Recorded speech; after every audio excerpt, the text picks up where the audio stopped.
La historia del versículo, y creó Dios al hombre a su imagen. A imagen de Dios lo creó. Varón y hembra los creó. Este video recorre el camino bíblico de creación, caída y redención, mostrando cómo Dios busca restaurar la relación rota con la humanidad. Desde el Edén hasta la nueva creación prometida en Apocalipsis, se revela un plan divino de amor y salvación, invitándonos a una esperanza eterna de comunión con Dios. Capítulo 1. La creación. Génesis, capítulo 1. En el principio, el vasto vacío del universo era una tela en blanco, esperando ser tejida con la majestuosidad de la creación. Dios, en su infinita sabiduría y poder, comenzó a dar forma a este lienzo, dictando el nacimiento de la luz, que rompió la eternidad de las tinieblas.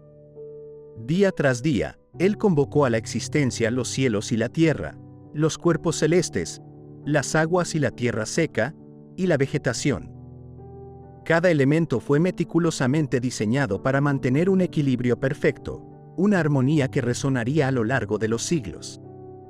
Luego, como el gran compositor de una sinfonía cósmica, Dios dio vida a las criaturas del mar, del cielo y de la tierra. Cada una fue creada con un propósito, desempeñando su papel en la orquesta de la creación.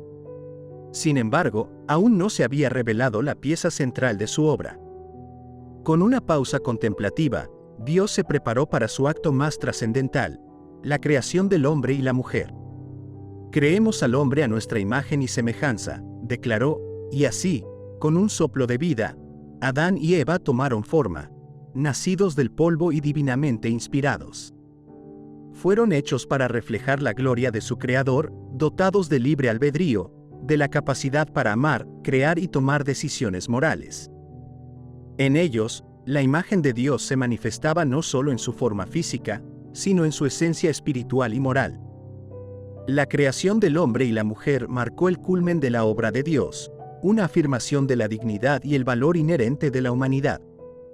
Como guardianes de la creación, se les otorgó dominio sobre la tierra, llamados a cultivarla y cuidarla, manteniendo la armonía establecida por su Creador.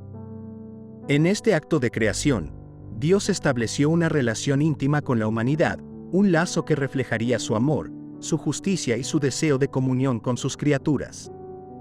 Esta relación, fundamentada en el reconocimiento mutuo y el respeto, sería la base sobre la cual se construirían todas las interacciones humanas, recordándonos nuestra responsabilidad no solo hacia el mundo que habitamos, sino también hacia los demás, creados todos a imagen de Dios. Capítulo 2. El jardín del Edén. Génesis, capítulo 2. Tras el majestuoso despliegue de la creación, Dios estableció un jardín en Edén, un refugio de belleza inimaginable y armonía perfecta, diseñado para ser el hogar de Adán y Eva. Este jardín era un paraíso terrenal, rebosante de vida, con ríos que serpenteaban a través de él y árboles que ofrecían frutos de todo tipo, un testimonio tangible de la generosidad de Dios.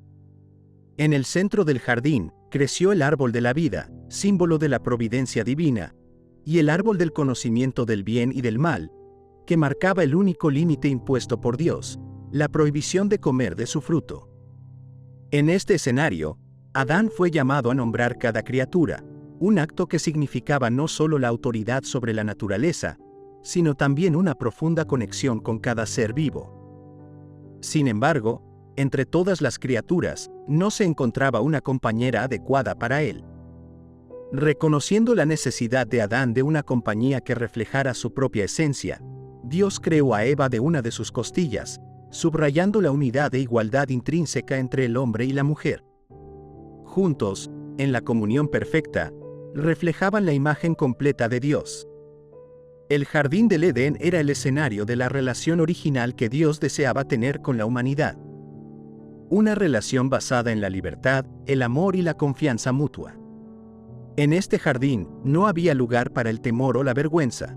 Adán y Eva caminaban desnudos, sin sentirse expuestos, una metáfora de la transparencia y vulnerabilidad que caracterizaba su relación con Dios y entre ellos.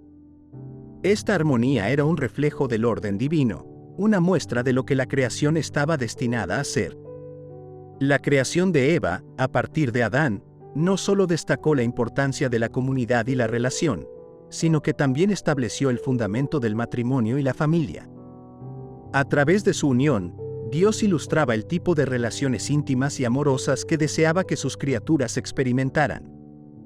El jardín, con su belleza y provisión, simbolizaba el cuidado y la protección de Dios, asegurando que, mientras Adán y Eva permanecieran en comunión con Él, nunca les faltaría nada. Esta historia, rica en simbolismo y significado, nos recuerda la intención original de Dios para la humanidad: vivir en una relación armoniosa con Él, con nosotros mismos, con los demás y con la creación que nos rodea. Capítulo 3. La caída. Génesis, capítulo 3. La armonía del jardín del Edén se vio perturbada por el evento más trascendental en la historia de la humanidad, la caída. La serpiente, el más astuto de todos los animales del campo que el Señor Dios había hecho, sedujo a Eva con palabras de duda y deseo. ¿Con qué Dios os ha dicho: no comáis de todo árbol del jardín? Este cuestionamiento de la palabra de Dios fue el primer paso hacia la desobediencia. Eva, contemplando el fruto prohibido, vio que era bueno para comer y agradable a los ojos, y tomó de él, comiendo y dando también a Adán, quien estaba con ella. Este acto de desobediencia marcó el inicio de la separación de la humanidad de Dios, introduciendo el pecado en el mundo. La inmediata consecuencia de sus acciones fue la pérdida de la inocencia. Sus ojos se abrieron, y se dieron cuenta de su desnudez, cubriéndose con hojas de higuera. El temor reemplazó la confianza, y cuando Dios los llamó, se escondieron, evidenciando la fractura en la relación que una vez fue de completa transparencia y comunión. Dios, en su justicia, pronunció juicio sobre la serpiente, Eva y Adán, reflejando las consecuencias de su desobediencia. A la serpiente, la maldición de arrastrarse sobre su vientre y la enemistad entre ella y la mujer. A Eva, el dolor en el parto y la tensión en su relación con Adán, y a Adán, la maldición de la tierra, que por su causa produciría espinos y abrojos, y en el sudor de su frente comería del pan hasta volver al polvo del que fue tomado. Sin embargo, incluso en el momento de la caída, se encuentra la semilla de la redención. Dios prometió que de la descendencia de la mujer vendría uno que aplastaría la cabeza de la serpiente, una profecía del triunfo final sobre el pecado y la muerte. Este momento, aunque marcado por el dolor y la separación, también señala hacia la esperanza de restauración. La historia de la caída es un recordatorio sombrío de la fragilidad de la obediencia humana y la gravedad del pecado. Pero incluso en este capítulo oscuro, la misericordia de Dios brilla a través de la promesa de salvación. Esta narrativa no solo explica el origen del sufrimiento y la mortalidad, sino que también establece el escenario para la grandiosa obra de redención que se desarrollaría a través de la historia, una promesa de que, a pesar de la separación, Dios no ha abandonado a su creación. La esperanza de redención se teje a través de la trama del pecado y la separación, prometiendo un día restaurar completamente la relación quebrada entre Dios y la humanidad. Capítulo 4. Los 10 mandamientos. Éxodo, capítulo 20. Después de liberar a los israelitas de la esclavitud en Egipto, Dios los llevó al monte Sinaí, donde estableció una alianza con ellos. Esta alianza fue un acto de gracia divina, un recordatorio de que, a pesar de la caída, Dios seguía buscando una relación con su pueblo. En el corazón de esta alianza estaban los 10 mandamientos, entregados a Moisés en 2 tablas de piedra, como la base moral y legal para la vida del pueblo de Israel. Estos mandamientos no eran meras reglas, eran la expresión del carácter de Dios y un diseño para vivir en armonía con Él y con los demás. El primero de los mandamientos establece la primacía de Dios sobre todas las cosas: no tendrás dioses ajenos delante de mí. Este mandato subraya la exclusividad de la relación entre Dios y su pueblo, un llamado a reconocer y adorar solo al verdadero Creador.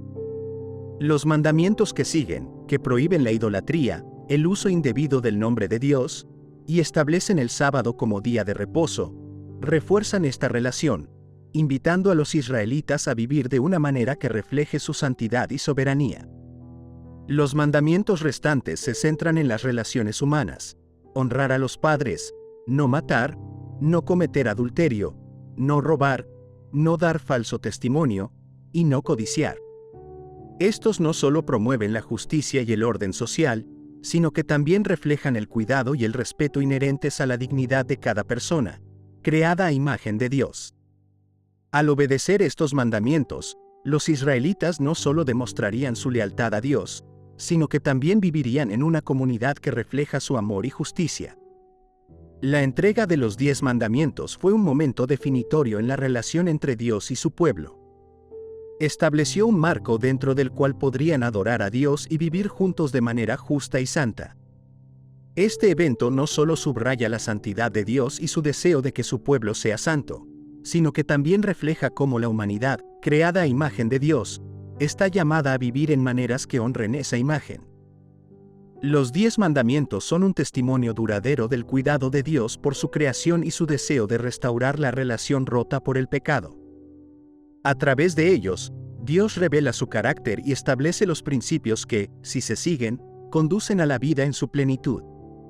En su esencia, estos mandamientos son una guía hacia la restauración de la imagen divina dentro de nosotros, invitándonos a vivir en una relación correcta con Dios y con los demás, reflejando así la luz de su amor y justicia en un mundo roto. Capítulo 5. La dignidad del ser humano. Salmos, capítulo 8. El Salmo, capítulo 8, se erige como un monumento poético a la majestuosidad de Dios y al honor especial otorgado a la humanidad dentro de la creación. Este cántico de David comienza y termina con la misma línea, enmarcando la reflexión con una proclamación de la gloria de Dios. Oh, Señor, Señor nuestro, cuán glorioso es tu nombre en toda la tierra. Esta repetición no solo subraya la supremacía de Dios, sino también prepara el escenario para una meditación sobre el lugar del hombre en el cosmos. Mirando hacia los cielos, la obra de los dedos de Dios, David se asombra de la luna y las estrellas, preguntándose: ¿qué es el hombre para que tengas de él memoria, y el hijo del hombre para que lo visites? Esta pregunta retumba a través de las edades, resaltando la aparente insignificancia del ser humano frente a la vastedad del universo. Sin embargo, lejos de desmerecer a la humanidad, este salmo eleva su estatus, revelando la intención divina detrás de su creación. Dios ha hecho al hombre poco menor que los ángeles, coronándolo de gloria y honor. Esta expresión no solo habla de la nobleza otorgada al ser humano, sino también de la responsabilidad inherente.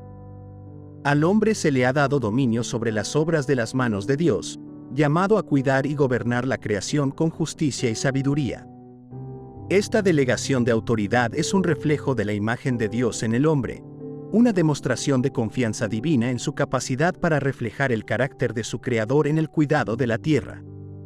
El Salmo, capítulo 8, nos recuerda que, a pesar de nuestra pequeñez en el vasto universo, somos de inmenso valor para Dios. Nuestra dignidad no se deriva de nuestras capacidades o logros, sino del amor y la gracia de aquel que nos creó a su imagen. Este salmo es un llamado a reconocer nuestra posición única en la creación y a vivir de una manera que honre el propósito divino para nuestras vidas. Reflexionando sobre este salmo, somos invitados a mirar más allá de nuestra existencia terrenal y a contemplar nuestra relación con el Creador y con su creación. Nos desafía a reconocer la grandeza de Dios y a responder con humildad y responsabilidad ante el honor de ser creados a su imagen. La dignidad del ser humano, subrayada en este poético pasaje, nos insta a vivir con un sentido de propósito y reverencia hacia la vida, recordándonos nuestra capacidad para reflejar la gloria de Dios en cada aspecto de nuestra existencia. Capítulo 6. El siervo sufriente. Isaías, capítulo 53. Isaías, capítulo 53, se despliega como una de las profecías más conmovedoras y penetrantes del Antiguo Testamento, presentando la figura del siervo sufriente cuyo padecimiento trae redención a la humanidad.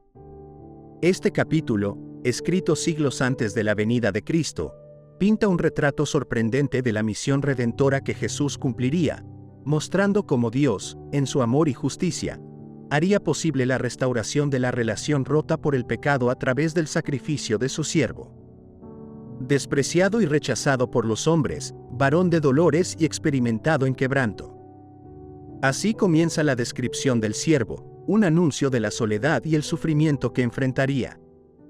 Lejos de ser reconocido y honrado, sería vilipendiado, su valor incomprendido por aquellos a quienes vino a salvar. La ironía del siervo sufriente yace en que, mediante su aflicción, se ofrece la curación. Por sus heridas, somos sanados.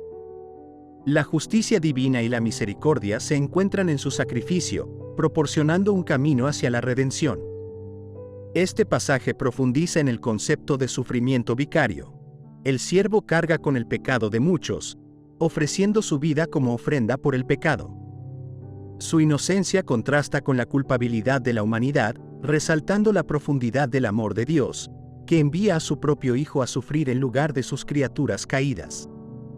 Isaías 53 no solo anticipa el sufrimiento de Jesús, sino que también refleja la respuesta de Dios al dilema del pecado y la separación, una respuesta que involucra un sacrificio supremo por amor a su creación. La figura del siervo sufriente es central en la narrativa bíblica de redención. Muestra cómo el valor inmenso de cada persona ante los ojos de Dios justifica un acto de amor inimaginable. A través de este sacrificio, se ofrece la posibilidad de restauración, no solo a nivel individual sino también colectivo, uniendo a la humanidad en una nueva relación con su Creador. Reflexionar sobre Isaías, capítulo 53, nos invita a contemplar la magnitud del amor y el sacrificio que sustenta la esperanza cristiana.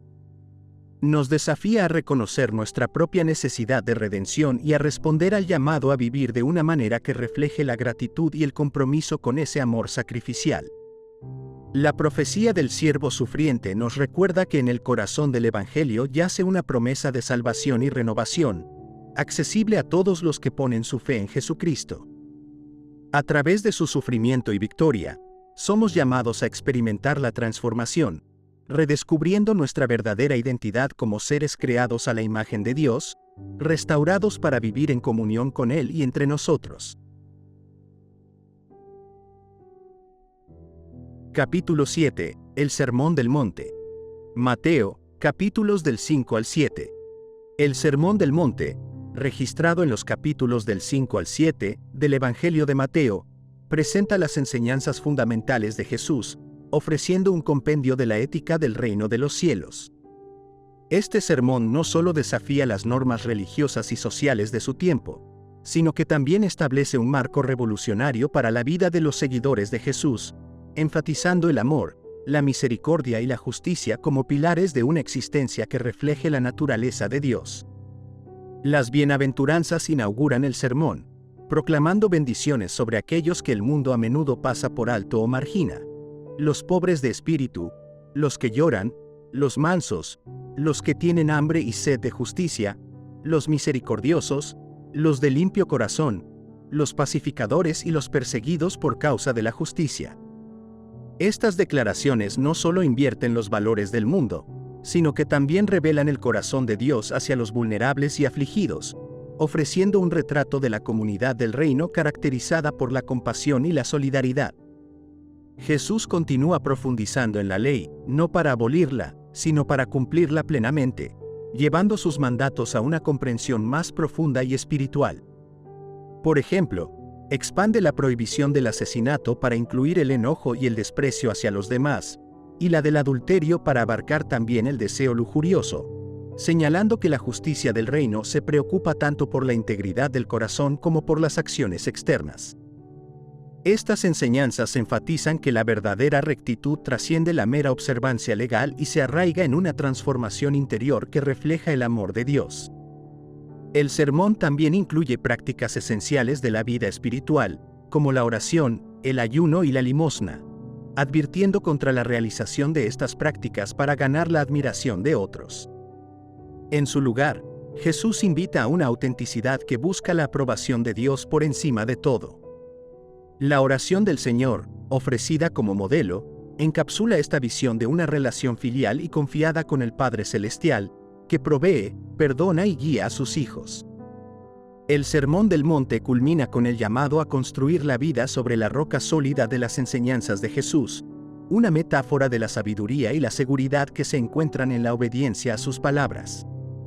Este sermón, por tanto, no es solo una colección de imperativos éticos, sino una invitación a experimentar la vida en el reino de Dios aquí y ahora, participando en la restauración de todas las cosas bajo el señorío de Cristo. Reflexionar sobre el Sermón del Monte nos desafía a examinar nuestras propias vidas a la luz de las enseñanzas de Jesús, preguntándonos cómo podemos encarnar mejor el amor, la misericordia y la justicia en nuestro mundo.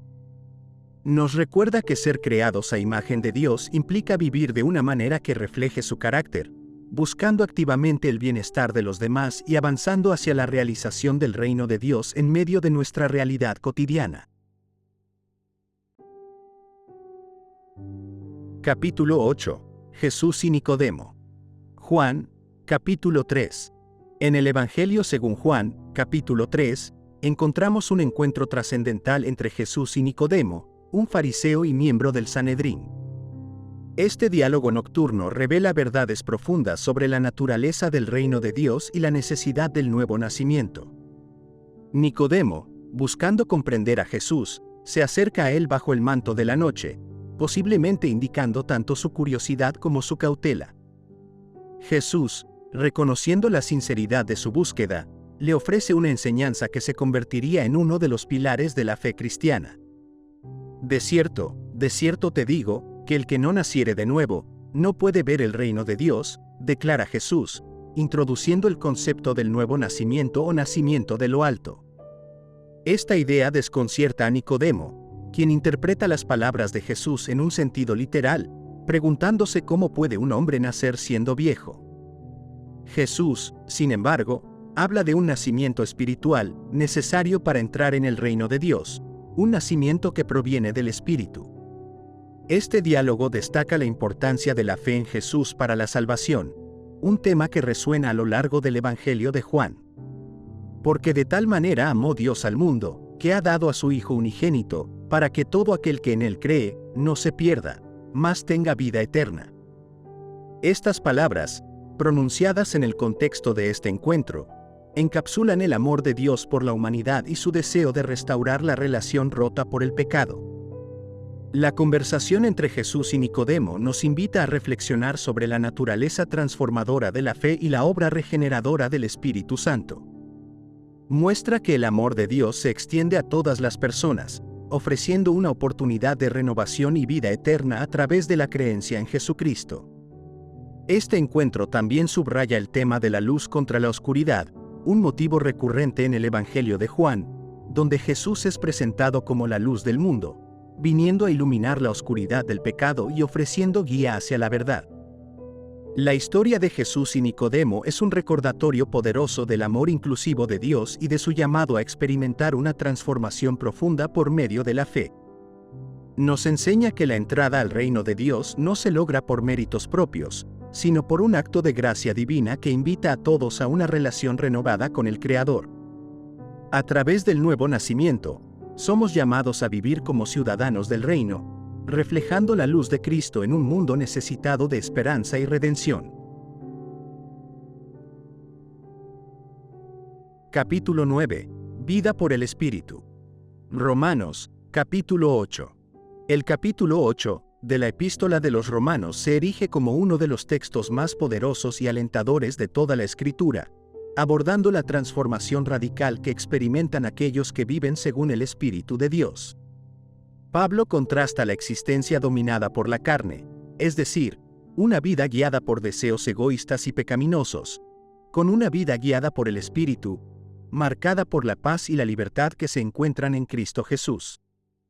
Porque la ley del Espíritu de vida en Cristo Jesús me ha librado de la ley del pecado y de la muerte, proclama Pablo, estableciendo el fundamento de esta nueva existencia. La ley, con sus demandas y condenaciones, es incapaz de salvar.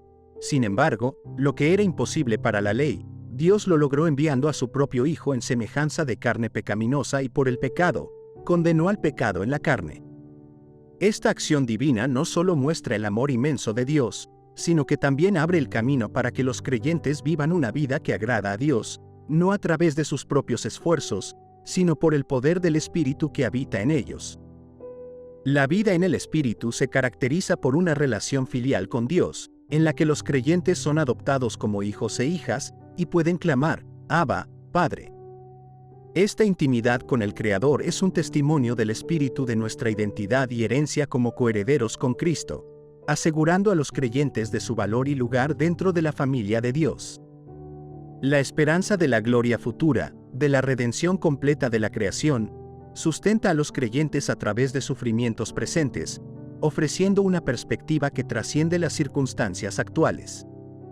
Pablo concluye este capítulo con una poderosa afirmación de la seguridad que tienen los creyentes en el amor de Dios, declarando que nada puede separarnos del amor de Dios que es en Cristo Jesús, ni la tribulación, ni la angustia, ni la persecución, ni el hambre, ni la desnudez, ni el peligro, ni la espada.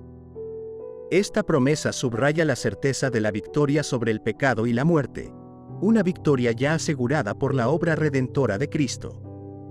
Romanos, capítulo 8 nos recuerda que ser restaurados a la imagen de nuestro Creador implica vivir una vida guiada por el Espíritu, una vida que refleja el carácter y los valores del reino de Dios.